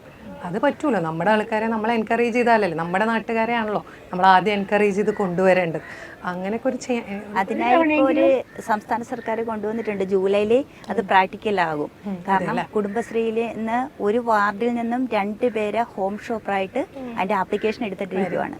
ഹോം ഷോപ്പറായിട്ട് എടുത്ത് ഇപ്പൊ 300 വീടുണ്ടെങ്കിൽ ഒരു വാർഡിലുണ്ടെങ്കിൽ 150 വീട് ഒരാളും കവർ ചെയ്യുന്ന ഹോം ഷോപ്പർ, ബാക്കി 150 അടുത്ത ആളും ഹോം ഷോപ്പർ. അതായത് പ്രാദേശികമായിട്ട്, അതായത് സംരംഭങ്ങൾ ഉൽപ്പാദിപ്പിക്കുന്ന പ്രോഡക്റ്റും ഈ കൃഷിയുടെ ഒക്കെ എല്ലാ പ്രോഡക്റ്റും ഓരോ വീടാന്തരം കൊണ്ടുപോകുന്ന, അവർക്ക് വാഹന സൗകര്യം ഉൾപ്പെടെ 2 വീലർ ഉൾപ്പെടെ ആ ലേഡീസിന് കൊടുക്കുന്ന രീതിയിൽ, എന്നിട്ട് നല്ലൊരു വരുമാനം. അപ്പോൾ അങ്ങനെ വരുമ്പോൾ പിന്നെ ഒരു സംരംഭകൻ ഉൽപ്പാദിപ്പിക്കുന്ന ഉൽപ്പന്നത്തിൻ്റെ വില ഇപ്പം 40 രൂപയാണെങ്കിൽ ആ പിന്നെ ഹോം ഷോപ്പറുടെ പിന്നെ HSO എന്നാണ് പറയുന്നത്, HSOയുടെ ഫീയും കൂടെ ആഡ് ചെയ്താണ് അവിടെ ബില്ലാക്കുന്നത്.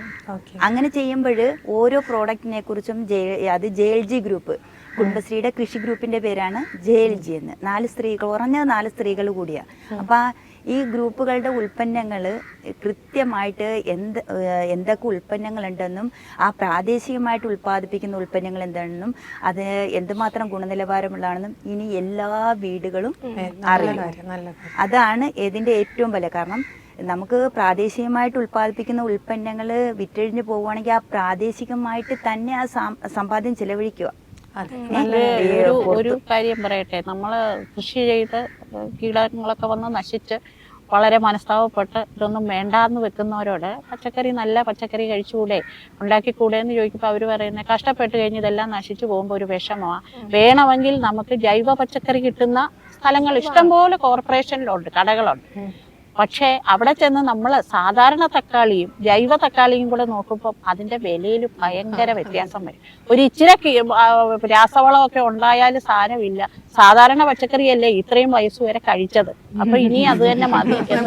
കോംപ്രമൈസിന് കൃത്യമായിട്ട് പറയുന്ന ഒരു മറുപടി, ഞങ്ങൾ കൊടുക്കുന്ന മറുപടി, ഇന്നിപ്പോ 20 രൂപ കൂടുതൽ കൊടുക്കുന്നതും 20 ലക്ഷം രൂപ വരെ കൊടുത്താൽ ഹോസ്പിറ്റലിൽ കിട്ടാത്ത ആരോഗ്യമാണ് നിങ്ങൾക്ക് കിട്ടുന്നത്.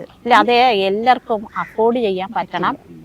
നിങ്ങളൊക്കെ ചെയ്യുമ്പോൾ അത് വില ഒരു ചെറിയ കുറഞ്ഞ വിലയിലല്ലേ വിൽക്കുന്നേ. അതേസമയത്ത് ജൈവ പച്ചക്കറി വിൽക്കുന്ന കടയിൽ പോയാൽ അത് ഭയങ്കര ലാഭത്തിൽ, അവർക്ക് ലാഭത്തിൽ ആണ് അത് വിൽക്കുന്നത്. മിഡിൽമെന്റിന്റെ കാര്യം തന്നെയാണ്, അത് ഒഴിവാക്കലാണ്. അതെ, അത് കൃഷി വകുപ്പിന് അങ്ങനെ ഒരു പദ്ധതി ഉണ്ടായിരുന്നു. അതായത് കുറച്ചു പേർക്കെങ്കിലും ഈ ഒരു മാർക്കറ്റിംഗിൽ സ്വയം പര്യാപ്തത നേടുക എന്നായിരുന്നു ലക്ഷ്യം. കർഷക മിത്ര എന്നായിരുന്നു അവരുടെ പേര്. ഗ്രാമങ്ങളിൽ, പഞ്ചായത്തുകളിൽ, മുനിസിപ്പൽ പ്രദേശങ്ങളിൽ ഉണ്ടായിരുന്നു തോന്നുന്നു, കളക്ട് ചെയ്യും. അപ്പൊ അവർക്ക് 2 ഗ്രൂപ്പ് ഉണ്ട്. പ്രൊഡ്യൂസേഴ്സിന്റെ ഒരു ഗ്രൂപ്പ്, കൺസ്യൂമേഴ്സിന്റെ ഒരു ഗ്രൂപ്പ്. പ്രൊഡ്യൂസേഴ്സിന്റെ ഗ്രൂപ്പിലിടും എനിക്ക് ഇന്ന് 1/2 കിലോ വെണ്ടയ്ക്ക, 1/2 കിലോ വെണ്ടയ്ക്ക എന്റെ കയ്യിലുണ്ട്, കർഷക മിത്ര അവിടെ പോകും, അതെടുക്കും. എന്നിട്ട് കൺസ്യൂമേഴ്സിന്റെ ഗ്രൂപ്പിലിടും 1/2 കിലോ വെണ്ടയ്ക്ക വിൽക്കാൻ. ഞാൻ എക്സാമ്പിൾ പറഞ്ഞതാണ്. മനസ്സിലായി. നാളികേരവും കപ്പയും മുട്ടയും അങ്ങനെയുള്ള എല്ലാ ഉൽപ്പന്നങ്ങളും വിറ്റ് നമ്മളെ കൃഷി വകുപ്പ് ആ ഒരു പദ്ധതി 1-2 വർഷമേ കൊണ്ടുവന്നുള്ളൂ. പക്ഷെ ഉദ്ദേശം കാലാകാലങ്ങളിൽ ഇങ്ങനെ കുറച്ചു പേർക്ക് പൈസ കൊടുക്കുക എന്നുള്ളതല്ല, അവരെ സ്വയം പര്യാപ്തരാക്കുക എന്നാണ്. ആ ഗ്രൂപ്പിൽ 10-60 പേര് ഒരു ജില്ലയിൽ ജോലി ചെയ്തിരുന്ന ഒരു 3 പേരെങ്കിലും ഇന്ന് അവർ ഇത് മുഖ്യ ഉപജീവന മാർഗമാക്കി കൊണ്ടുപോവുകയും അവർ ചെറിയൊരു കട ഇടുകയും ഉള്ള ലെവലിൽ വരെ എത്തി. അപ്പൊ നമ്മുടെ വകുപ്പിന്റെ ഉദ്ദേശം അതായിരുന്നു. ജലസംഭരണി വേണമെന്നൊക്കെ ഫ്ലാറ്റിൽ നിർബന്ധമുണ്ട്. പിന്നെ ഈ വേസ്റ്റ് ഡിസ്പോസൽ ആ സംവിധാനം വേണമെന്നുണ്ട്. എന്ന് പറഞ്ഞതുപോലെ ഫ്ലാറ്റിൽ കുറച്ച് സ്ഥലം പച്ചക്കറി കൃഷിക്ക്, അതായത് കോമൺ ചില ഫ്ലാറ്റിലെന്ന് പറഞ്ഞാൽ നടക്കാൻ കയറുന്നത് ഒരു ഫ്ലാറ്റാണ്, ഒരു ഗാർഡൻ ഇല്ല, ഒന്നുമില്ല. ഞങ്ങളുടെയൊക്കെ ഫ്ലാറ്റിൽ കുറേ സ്ഥലം അതിനായിട്ട് ഇട്ടിട്ടുണ്ട്. അങ്ങനെ ഒരു നിർബന്ധമായിട്ടൊരു സംഭവം വെച്ചാൽ ഒരു മനസ്സിനും ഒരു സന്തോഷമാണ്. കൃഷി ചെയ്യാൻ താല്പര്യമുള്ളവർക്കും അതിൽ കൃഷി ചെയ്യാൻ പറ്റും.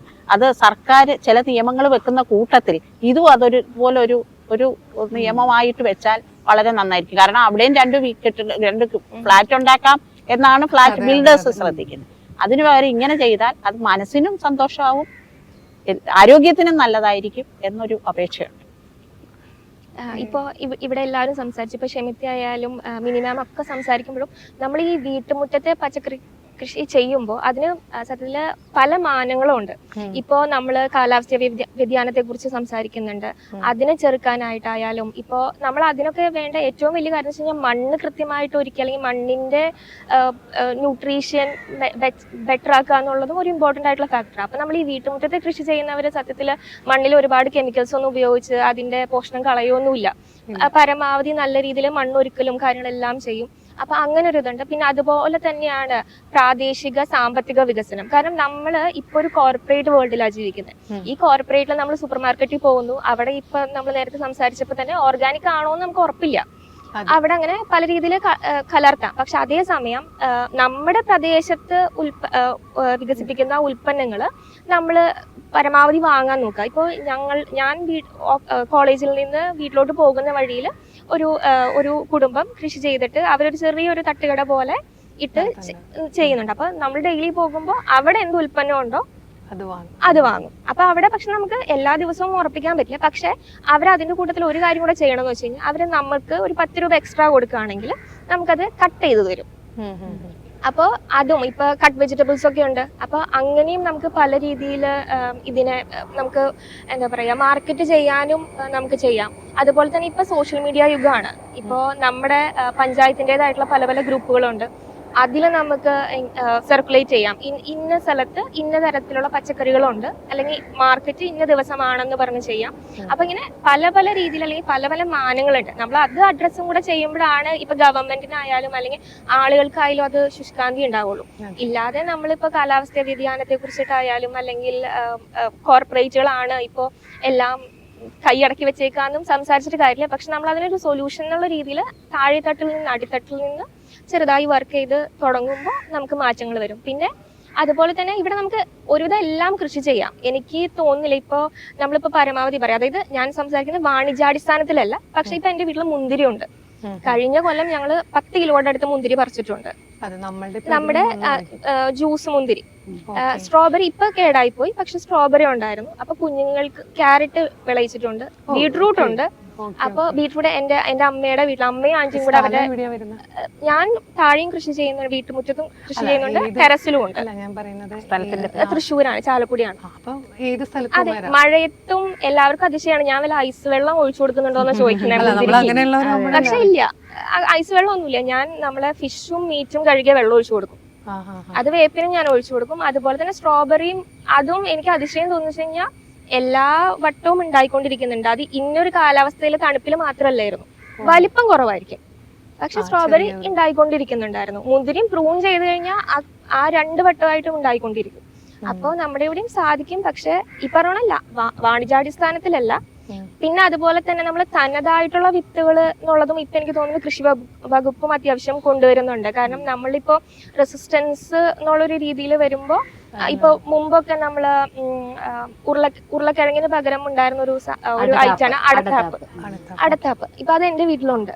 അപ്പൊ അത് പക്ഷെ അതിന്റെ വിത്ത് കിട്ടാൻ അത്യാവശ്യം കുറെ തെരഞ്ഞിട്ടാണ് FD കൂട്ടായ്മയുണ്ട്. അതിൽ നിന്നാണ് ഒരു സാറ് സജി സെബാസ്റ്റ്യൻ എന്ന് പറഞ്ഞ സാറാണ് എനിക്കത് അയച്ചു തരുന്നതും. അപ്പൊ അങ്ങനത്തെ രീതിയിലും നമ്മൾ വെക്കുമ്പോ ഇപ്പൊ ഉരുളക്കിഴങ്ങ് കിട്ടിയില്ലെങ്കിൽ നമുക്ക് അടത്താപ്പുണ്ട്.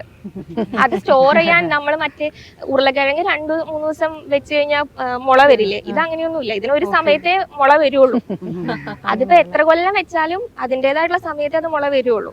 അപ്പൊ അങ്ങനെയുള്ള പല പല നമുക്ക് പറ്റുന്ന, അതായത് നമ്മുടെ കാലാവസ്ഥയ്ക്കും നമ്മുടെ സാംസ്കാരികമായിട്ടും നമ്മൾ ഉപയോഗിച്ചു വരുന്ന ഇപ്പൊ പത്തലകളുണ്ട്, അങ്ങനെ പലരും. പക്ഷെ എനിക്കും ഇപ്പൊ എല്ലാം അറിയില്ല. പക്ഷെ ഇപ്പൊ നമുക്ക് കഴിക്കാൻ പറ്റുന്ന എഡിബിൾ ആയിട്ടുള്ള സ്പീഷീസ്, കേരളത്തിലുള്ള എഡിബിൾ ആയിട്ടുള്ള സ്പീഷീസിന്റെ ഒരു ലിസ്റ്റ് എടുത്തു കഴിഞ്ഞാൽ ചിലപ്പോൾ നമ്മളെല്ലാം പോയിട്ട് വാങ്ങേണ്ട വരില്ല. ഞാൻ ഇതുവരെ ട്രൈ ചെയ്യാത്ത, മാനസികമായിട്ട് എനിക്ക് ഇപ്പോഴും ഒരു ധൈര്യം ഇല്ലാത്ത ഒരു സാധനമാണ് ചൊറിയണം. നമ്മുടെ അവിടെ അത് പലരും കറി വെച്ച് തോരൻ വെച്ച് കഴിക്കുന്നതാ. മഷിത്തണ്ടും പരിപ്പും വെക്കുന്നു പറയുന്നു. പക്ഷെ ഇത് ചെറുപ്പത്തിലേ ശീലിച്ചിട്ടില്ലാതെ അതുകൊണ്ട് ഒരു ധൈര്യക്കുറവുണ്ട് ഇപ്പോഴും. പക്ഷെ അത് കഴിക്കുന്നവര് പറയുന്ന അവര് അത് കഴിക്കാറുണ്ട്. അതും പറഞ്ഞ് ഡെയിലി അത് തന്നെയെന്നല്ല, പക്ഷെ ഇതും നമുക്ക് കഴിക്കാവുന്ന കാര്യങ്ങളാണ്. അപ്പോൾ കൃഷിയിലോട്ട് ഇറങ്ങുമ്പോൾ ഇങ്ങനത്തെ പല തരത്തിലുള്ള കാര്യങ്ങളും നമ്മൾ ടച്ച് ചെയ്ത് പോകും. ഈ ബീട്രൂട്ട്, ക്യാരറ്റ് ഒക്കെ ഉള്ളത് കുറച്ചും കൂടി നമുക്ക് അതാണ് മഴവിൽ ഭക്ഷണം ആണ് ലേറ്റസ്റ്റ് പറയുന്നത്. പല കളറിലുമുള്ള ഭക്ഷണം നമ്മൾ ഡെയിലി ഉൾപ്പെടുത്തുന്നുണ്ട്.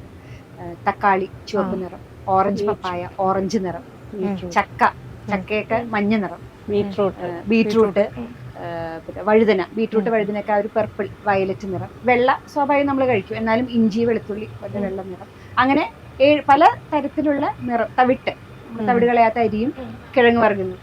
അപ്പൊ ഇതൊക്കെയും നമ്മുടെ പച്ചക്കറി തോട്ടത്തിൽ ഉൾപ്പെടുത്തണം. ഒരു ന്യൂട്രീഷണൽ ആസ്പെക്റ്റിന് അത് വലിയ ഇമ്പോർട്ടൻ്റ് ആണ്. ഫ്ലാറ്റിനെ സംബന്ധിച്ച് പറയുകയാണെങ്കിൽ ഒന്ന് ഈ നേരത്തെ പറഞ്ഞ ഒരു ഫുഡ് സ്കേപ്പിങ്ങിന് കൊടുക്കാം. മഴമറകൾ, ഫ്ലാറ്റിന്റെ ഏറ്റവും മുകളിലുള്ള സ്ഥലത്ത് മഴമറകൾ ചെയ്താൽ മഴക്കാലത്ത് പോലും നമുക്ക് പല പച്ചക്കറികളും ഉണ്ടാക്കാൻ പറ്റും. വെർട്ടിക്കൽ ഗാർഡൻ, സ്ഥലമില്ലാത്ത സ്ഥലത്ത് നമുക്ക് അനുവർത്തിക്കാവുന്ന രീതികൾ അതൊക്കെയാണ്. വെർട്ടിക്കൽ ഗാർഡൻ ഇങ്ങനെ നമ്മുടെ ഇവിടെ മുന്നിൽ കണ്ടുഞ്ഞ് നമ്മളൊരു ഷീറ്റ് പോലെ വെച്ച് അതിൽ ചെയ്യാം. അല്ലെങ്കിൽ ഒരു സ്ട്രക്ചർ, ഇപ്പൊ ചട്ടികൾ വെക്കുന്നുണ്ട്, അപ്പൊ പല തലത്തിൽ പല ഹൈറ്റിൽ നിൽക്കും, അപ്പൊ സ്പേസ് അധികം വേണ്ട. ഇങ്ങനത്തെ കാര്യങ്ങളാണ് നമുക്ക് ഫ്ലാറ്റുകളിലൊക്കെ ചെയ്യാൻ പറ്റുന്നത്. പിന്നെ രോഗങ്ങളും കീടങ്ങളും നമ്മൾ കുറച്ച് തത്വചിന്തയും ഒക്കെ ആലോചിച്ച, ബഷീറിയൻ ഒക്കെ ആലോചിച്ച അതുപോലെ വേണ്ടി വരും. അവരും അവകാശികളാണ്, വരാതിരിക്കില്ല. പക്ഷെ നമ്മൾ കൃത്യമായ പ്രതിരോധത്തിലുണ്ട്, മുൻകൂട്ടി തന്നെ കണ്ടറിഞ്ഞ് വരും എന്ന് കരുതി പ്രതിരോധിച്ചാൽ ഒരു വലിയ അളവ് വരെ നമുക്ക് അതിനെ പ്രതിരോധിക്കുക തന്നെ ചെയ്യാം. നമ്മൾ പറയില്ലേ, പുഴു വന്ന് കൊത്തിട്ട് ധൈര്യമായിട്ട് കഴിക്കാം, ഒന്നും വന്നിട്ടില്ല എന്ന് പറഞ്ഞാൽ നമ്മൾ പറയും അത് വാങ്ങണ്ട, അതിൽ ഇത്രയും ക്ലീൻ ആയിട്ട് ഇരിക്കുന്നുണ്ടെങ്കിൽ എന്തോ പ്രശ്നമുണ്ട്. സാധാരണ നമ്മളെല്ലാവരും പറയുന്ന ഒരു ഇതാണ്. അപ്പോൾ എനിക്ക് തോന്നിയൊരു കാര്യം, ക്യാരറ്റ്, ബീട്രൂട്ട്, അങ്ങനെ കുറേ കാര്യങ്ങൾ നമുക്കിവിടെ തുടങ്ങാൻ പറ്റിയെങ്കിലും വാണിജ്യാടിസ്ഥാനത്തിലെങ്കിലും കുറേ വീടുകളിലേക്ക് ഈ ഒരു സംഗതി കൊണ്ടുവരികയാണെങ്കിൽ 70% വീടുകളിൽ 70% വീടുകളിലും ഒരു അടുക്കളത്തോട്ടം കൊണ്ടുവരുവാണെങ്കിൽ നമുക്ക് കുറേയൊക്കെ നമുക്ക് പിടിച്ചു നിൽക്കാൻ പറ്റും. അത് അന്യസംസ്ഥാനത്ത് നിന്ന് തന്നെ വിഷമടിച്ച പച്ചക്കറികൾ വരണ്ട, അത്രയും രോഗപ്രതിരോധ ശേഷി ഏറ്റവും വലുത്. പോയ രോഗങ്ങളെല്ലാം തിരിച്ചു വരുന്ന ഓരോ ദിവസവും ഓരോരോ വാർത്തകളാണ് കേൾക്കുന്നത്. അവരൊക്കെ തിരിച്ചു വന്നിട്ടിരിക്കും. നമ്മളപ്പോൾ ആ പ്രതിരോധ ശേഷി, അതിനർത്ഥം നമ്മുടെ കേരളീയ ജനതയ്ക്ക് പ്രതിരോധ ശേഷി കുറഞ്ഞു വരുവാണ്. അപ്പോൾ ആ പ്രതിരോധ ശേഷി കിട്ടണമെങ്കിൽ നല്ല ഭക്ഷണം കഴിക്കണമെങ്കിൽ ഇതുപോലെ തന്നെ പച്ചക്കറികൾ നല്ല. അപ്പോൾ നമ്മുടെ ജൈവ മാലിന്യങ്ങൾ കമ്പോസ്റ്റ് ആക്കിക്കൊണ്ട് ആ അടുക്കളത്തോട്ടത്തിലേക്ക് വേണ്ട ഒരു വീട്ടിലുള്ള ആവശ്യമായിട്ടുള്ള വേസ്റ്റ് തന്നെ വെച്ചുകൊണ്ട് വളനിർമ്മാണം റെഡിയാക്കാം. പിന്നെ ആ വീട്ടിലേക്ക് ആവശ്യമുള്ള അത്യാവശ്യം പച്ചക്കറികൾ, മുഴുവനും പച്ചക്കറിയല്ല, അത്യാവശ്യം പച്ചക്കറികൾ വിപണന അല്ലാതെ വീട്ടുമുറ്റത്തെ പച്ചക്കറി കൃഷി എന്നുള്ള രീതിക്ക് ചെയ്യാൻ പറ്റും. നമ്മളിവിടെ ഇപ്പൊ പറയണതെന്ന് വെച്ച് കഴിഞ്ഞാൽ വീട്ടുമുറ്റത്തെ കൃഷി കൊണ്ട് മാത്രം ഇവിടേക്ക് കേരളത്തിന് ആവശ്യമായിട്ടുള്ള എല്ലാ പച്ചക്കറിയും നമുക്ക് കിട്ടില്ല. കൃത്യമായിട്ടൊരു ബാലൻസും വേണമല്ലോ. നമുക്കിപ്പോ ഒരു പ്രദേശത്തിന് ആവശ്യമായിട്ടുള്ള കൂടി വന്നൊരു 50% നമ്മുടെ അതാത് പ്രദേശത്തേക്കുള്ള പച്ചക്കറികളും ഫലങ്ങളും ആ ഒരു പ്രദേശത്തിന് തന്നെ പ്രൊഡ്യൂസ് ചെയ്യാൻ പറ്റുകയാണെന്നുണ്ടെങ്കിൽ അത് ഒരു നല്ല കാര്യമായിരിക്കും. അങ്ങനെ ഒരു കൃത്യമായിട്ടുള്ള ഒരു ബാലൻസും പിന്നെ എനിക്ക് തോന്നുന്നു ഒരു ശാസ്ത്രീയമായിട്ടുള്ള രീതിയിലുള്ള ഒരു കൃഷിയും കൂടി ആയി കഴിയുമ്പോൾ നമുക്ക് അത്യാവശ്യം വേണ്ടുന്ന ഫുഡ് സെക്യൂരിറ്റിയും ന്യൂട്രീഷണൽ സെക്യൂരിറ്റിയും ഒക്കെ നമുക്ക് അച്ചീവ് ചെയ്യാൻ വലിയ ബുദ്ധിമുട്ടുണ്ടാവില്ല എന്ന് തോന്നുന്നു. അപ്പം എന്തായാലും നമുക്ക് സാധിക്കാവുന്ന ഒരു കാര്യം തന്നെയാണ് നമ്മുടെ വീടുകളിൽ ഒരു ചെറിയ അടുക്കളത്തോട്ടം എന്നത്. അത് ഇന്ന ആളെന്നല്ല, നേരത്തെ മിനിമം പറഞ്ഞ മാതിരി വീട്ടിലുള്ള എല്ലാവരുടെയും ഉത്തരവാദിത്വമാണ് അവനവന് വേണ്ടിയിട്ടുള്ള കാര്യങ്ങൾക്ക് വേണ്ടി അവനവൻ തന്നെ ഇറങ്ങുക എന്നുള്ളത്. അപ്പോൾ ഇനിയും നമ്മുടെ സർക്കാരിൻ്റെ ഭാഗത്തുനിന്നും പുതിയ പദ്ധതികൾ വരുന്നുണ്ട് പറഞ്ഞു. എല്ലാ വീടുകളിലേക്കും ഇതിനെക്കുറിച്ചുള്ള ഇൻഫോർമേഷൻസ് കിട്ടുന്നതിനും ഏതെല്ലാം രീതിയിലാണ് വളങ്ങളാണെങ്കിലും എന്തെല്ലാം ഉപയോഗിക്കാം, അല്ലെങ്കിൽ കൃഷി വകുപ്പിൻ്റെ ഭാഗത്തുനിന്ന് എല്ലാവിധ സഹായങ്ങളും നിങ്ങൾക്ക് പോയി സംശയങ്ങൾ ചോദിക്കാം. എല്ലാ വിവരങ്ങളും നമുക്ക് ഈ ഒരു ചർച്ചയിൽ നിന്ന് ലഭിച്ചിട്ടുണ്ട്. എല്ലാവർക്കും ഇത് ഉപകാരപ്രദമാവുമെന്ന് വിചാരിക്കുന്നു. തീർച്ചയായിട്ടും ഞങ്ങൾ വിചാരിക്കുന്നത് ഇനി വരുന്ന സമയത്തെങ്കിലും ഞങ്ങളും ഇത് കണ്ടുകൊണ്ട് ഞങ്ങൾക്കും ഇതൊരു എൻകറേജ്മെൻ്റ് ആയി അല്ലെങ്കിൽ ഇൻസ്പിറേഷൻ ആയി എന്ന രീതിയിലുള്ള മെയിലുകൾ കേരള വിഷനിലേക്ക് വരുമെന്ന് വിചാരിക്കണം. സ്ത്രീപക്ഷത്തിൻ്റെ ഈ എപ്പിസോഡ് ഇവിടെ അവസാനിക്കുകയാണ്. പുതിയൊരു വിഷയവുമായി നമുക്ക് കാണാം. അപ്പോൾ വരൂ, വീട്ടിലൊരു അടുക്കളത്തോട്ടം ഒരുക്കാം.